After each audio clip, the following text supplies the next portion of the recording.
Hello friends, welcome back.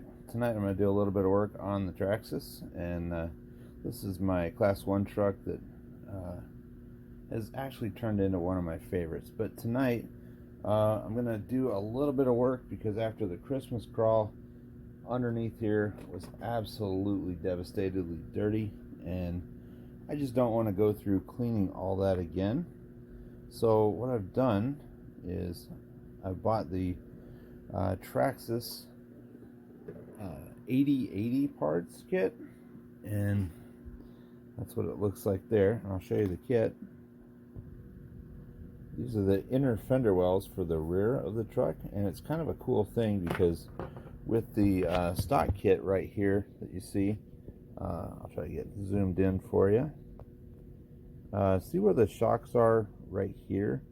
You have one mounting option, and when I'm done with this, these are mounted right rear, or they're not mounted, but they're labeled left rear, right rear, and these actually replace the shock tower here. So I'll have to pull this off, and I'll have to take out this cross member that makes a V that holds the body towers on, and you also have to remove the front shock mounts because they're built into these inner fender wells here, and these, when they're installed, will actually catch quite a bit of the dirt that would have been flung into the chassis and just really mess things up.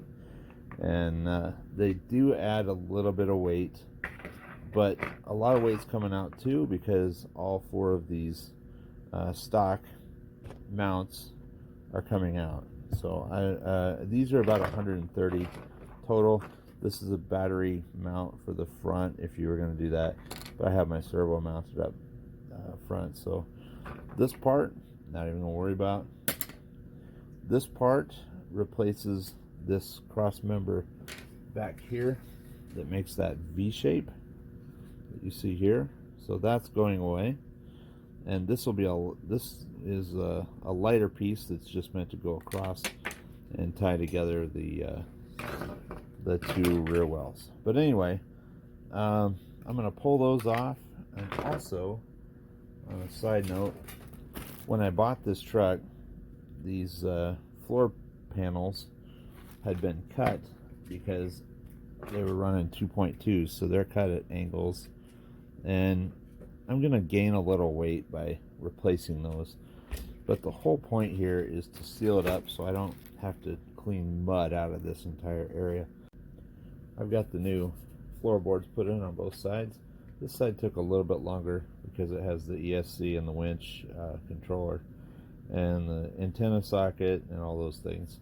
This side's going pretty quick. I just need to stick this down somewhere, and it doesn't have to be fancy, just somewhere where I can plug the cable into this end if I decide to do some tuning, and I'll just probably stick it up here somewhere. That'll be a good spot. But anyway, you can tell the difference between these straight edges here and the straight edge here as compared to the one I pulled off. This is all cut in, and the reason I had to do that is when this is together, it will leave a gap in there that would look bad and let debris and water and mud up in there. And the whole point of this is to keep it more clean inside.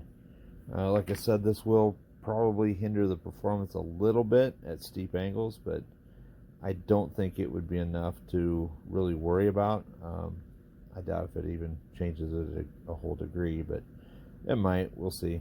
I've got a lot of performance in it anyway. I might not even notice. If it goes everywhere out at Sailorville, that'll be fine. Anyway, these are done. I'm probably going to call it quits for tonight, and I'll come back and work on these tomorrow. I'll have to pull off all four shock towers once again and replace them with these that have the shock towers built in.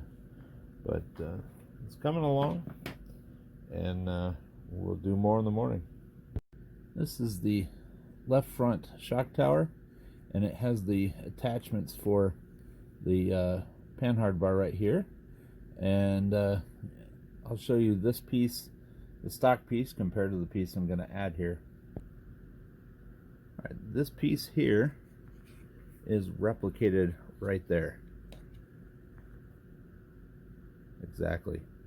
The difference is this has all this plastic around it that is going to keep the rocks and junk up out of the inside of my truck. So I'm pretty happy about that. It adds a little bit of weight.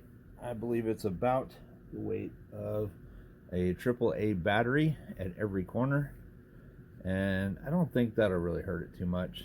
It's an 8.5 pound rig, and adding that much weight isn't going to do much for the performance as far as degrading it. Maybe a little, but I don't think I'll notice it. I will notice less cleaning when I run in sand and mud and slush next time. So I'm kind of excited about that part. In this shot, we're looking at the left rear tire, driver's side rear, and I'm going from this shock mount to the one built into this fender. And one of the benefits of it is if I want the stock position, I can use this hole here and put it, sorry, let me zoom it up a little bit there.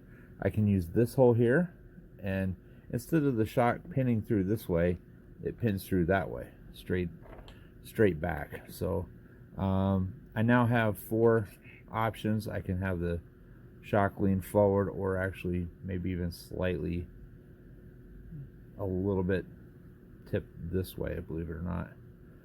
Or it might even just go straight up. It's pretty close to straight up. Either way, these two are about the same, but if I want to lean that shock, I can now do that with this new fender